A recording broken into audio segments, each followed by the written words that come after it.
നിങ്ങളൊരു readymade toilet അന്വേഷിക്കുന്നുണ്ടോ? അതിന് എത്ര കോസ്റ്റ് വരും, അതിൻ്റെ സ്പെസിഫിക്കേഷൻ എന്താണ്, അതിൻ്റെ ഡീറ്റെയിൽസ് എന്താണ് നമുക്ക് ഈ വീഡിയോയിൽ ഡീറ്റെയിൽ ആയിട്ട് അറിയാൻ പറ്റും.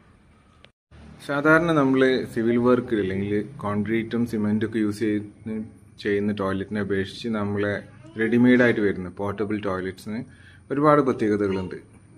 സാധാരണ കാണുന്ന ടോയ്ലറ്റുകൾക്കുള്ളിൽ നമ്മൾ ടൈൽസ് ഒട്ടിക്കേണ്ടി വരും, പിന്നെ അതിന് പെയിൻ്റ് അടിക്കേണ്ടി വരും, അതിന് പണിക്കാർ വന്നിട്ട് അതിന് ബാക്കിയുള്ള പ്ലംബിങ്ങിൻ്റെ വർക്കുകൾ ചെയ്യേണ്ടി വരും. അങ്ങനെ കുറേ കാര്യങ്ങൾ ചെയ്യാനുണ്ട്. പക്ഷേ ഇങ്ങനെ റെഡിമെയ്ഡ് വരുന്ന ടോയ്ലറ്റിന് പ്രത്യേകിച്ച് ഇങ്ങനെ ഒന്നും ചെയ്യാനില്ല. അതിൻ്റെ ഉള്ളിലെല്ലാം കസ്റ്റമൈസ് അല്ലെങ്കിൽ ഫിറ്റ് ചെയ്തിട്ടാണ് വരുന്നത്. അതിൻ്റെ ഉള്ളിൽ ക്ലോസറ്റ് ഉണ്ടായിരിക്കും, അതിൻ്റെ ഉള്ളിൽ ലൈറ്റ്സിൻ്റെ പോർഷൻ ഉണ്ടായിരിക്കും, ടാപ്പ് ഉണ്ടായിരിക്കും, കളർ നമുക്ക് ചൂസ് ചെയ്യാൻ പറ്റും.